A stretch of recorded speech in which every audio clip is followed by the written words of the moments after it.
আসসালামু আলাইকুম রহমতুল্লাহ। যারা এই ভিডিওটি দেখছেন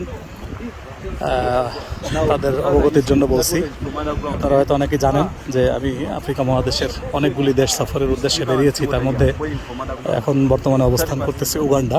তো এখানে আসার পরে জানলাম, আগে যদিও তথ্যটা জানা ছিল না, যে ঐতিহাসিক এবং বিখ্যাত পৃথিবীর সবচাইতে দীর্ঘতম যে নদী নীলনদ, ওইটার মূল উৎস নাকি এখান থেকে উঠে এইখান থেকে শুরু, এইদিকে হলো যাত্রা। 4টা দেশ টাচ করছে: উগান্ডা, ইথিওপিয়া, সুদান, এরপরে মিশরে পার হয়ে চলে গেছে। প্রায় 6,500 কিলোমিটার দৈর্ঘ্য যে নদীর।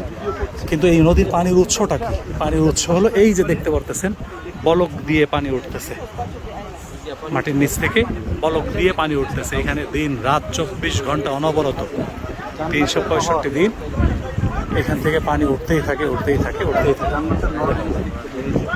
এই এখান থেকেই নদীর শুরু। এখান থেকে শুরু হয়ে ঢালের দিকে, এই যে এই দিকটা ঢালের দিকে পানি চলে যাচ্ছে প্রচণ্ড। এই যে দেখেন, এই যে দেখেন পানি প্রচণ্ড বলক দিয়ে দেখেন পানি উঠতেছে কীভাবে, প্রচণ্ড বল গায়ে পানি উঠতেছে। ভিডিওতে কতটুকু বোঝা যাচ্ছে জানি না। এই হলো নীল নদের মূল উৎস। এই যে প্রচণ্ড বলক দিয়ে পানি উঠতেছে। এই যে বড় করে দিলাম, একটু জম করে দিলাম, এই যে হয়তো বুঝতে পারবেন। আর এইখানে আমাদের গাইড বলল যে এখান থেকে নীল নদের পুরো পানির 30% উৎস এখান থেকে, আর 70% হলো এই যে এদিকে চতুর্দিকে। এমনিও উগান্ডা হলো অত্যন্ত উঁচু একটা দেশ। এই দেশে অন্য কোনো নদী নাই এটা ছাড়া। এখান থেকে নদীটা শুরু, নীল নদের এখান থেকে শুরু, এছাড়া কিন্তু উগান্ডাতে আর কোনো নদী নাই।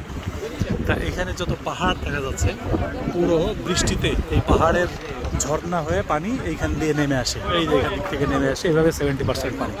আর বাকি 30% পানি সবসময় এখান থেকে মাটির নিচ থেকে উঠতে থাকে, অনবরত উঠতে থাকে।